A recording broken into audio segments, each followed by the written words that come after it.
Bonjour et bienvenue à notre vidéo hebdomadaire de rappel. Cette semaine, ce qu'on a vu dans la semaine 3, soit les leçons 5 et 6.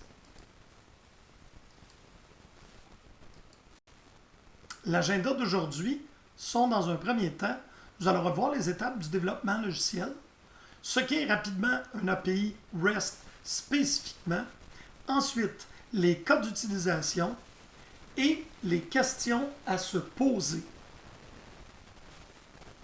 dans notre journal d'aujourd'hui. Les étapes du développement logiciel.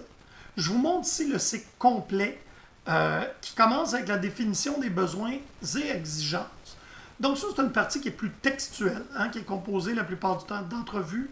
On définit par écrit ce que l'on veut à l'intérieur du système. Ensuite, on procède à l'analyse qui comprend la modélisation. Donc, on voit le lien ici avec les cas d'utilisation.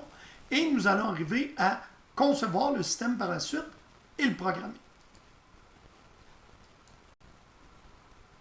L'API REST, pour moi, il n'y a pas mieux que cette image-là pour vous l'expliquer. Vous avez un client qui est souvent un navigateur web qui envoie une requête HTTP, celle qu'on connaît, un petit rappel, get et post. Get nous ramène une page, post habituellement pousse l'information, mais dans le but d'être capable de faire l'ensemble des opérations d'une base de données, on a aussi le delete et le put. Delete pour effacer, put pour mettre à jour. Ce qu'on appelle les points d'arrivée ou la route, c'est la partie droite du URL. Alors, on a vu ensemble avec les Pokémon, et ici, nous avons les questionnaires. Donc, surveys pour questionnaire, surveys 1, 2, 3, donc qui est pour la clé primaire 1, 2, 3 des questionnaires, qui est acheminé au serveur web. Dans notre cas, nous, le serveur web va parler avec la base de données, extraire l'information et retourner un document JSON qui sera affiché dans le client. Maintenant, à vous de jouer. Vous pouvez faire une petite pause sur la vidéo. Vous allez trouver un API qui vous intéresse. Vous allez vous enregistrer et l'interroger. Parce que c'est beau d'apprendre en écoutant, mais quand on le fait, on retient. Donc, faites la recherche dans Google 13 API de données gratuites. Pour la plupart d'entre elles, entre autres la NASA, ou les avions qui sont dans le ciel, vous devez vous enregistrer et il vous explique comment fournir votre clé pour faire des interrogations de l'API. Les meilleures pratiques seront les critères de correction lors du développement. Alors, on voit ici qu'on doit définir l'API autour des ressources. C'est la partie URL. Les opérations de l'API CRUD, Create, Update, Delete, deviennent en fait les verbes HTTP, get pour faire le select, post pour insérer, put pour mettre à jour, delete pour effacer. Ils doivent être en conformité avec HTTP. Les opérations doivent être asynchrones. Donc, le navigateur n'attendra pas la réponse du serveur.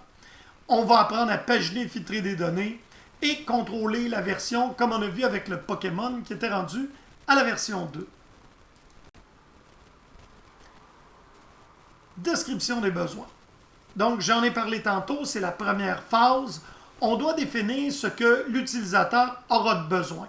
Dans l'exemple qui est ici, consulter des produits, payer son achat, commis d'entrepôt. Donc, on en a vu pour les pizzas, on en a vu pour commander en ligne.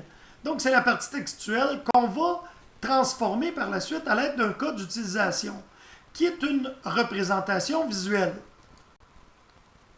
Alors ici, on a un exemple. Je pense que la plupart d'entre vous ont bien compris les notions d'acteur.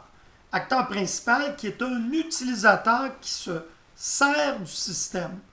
Parce qu'à l'aide d'un cas d'utilisation, on répond à la question qui, quel utilisateur, fait quoi.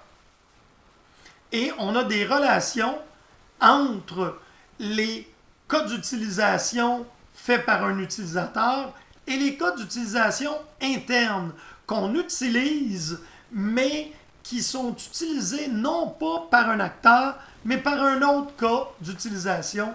Ici, à l'écran, on voit que d'enregistrer un achat inclut s'authentifier. D'où donc, et se doit toujours, on peut lire aussi qu'on ne peut pas donc faire d'achat si nous ne sommes pas authentifiés. Un peu plus bas, on a sélectionné un client.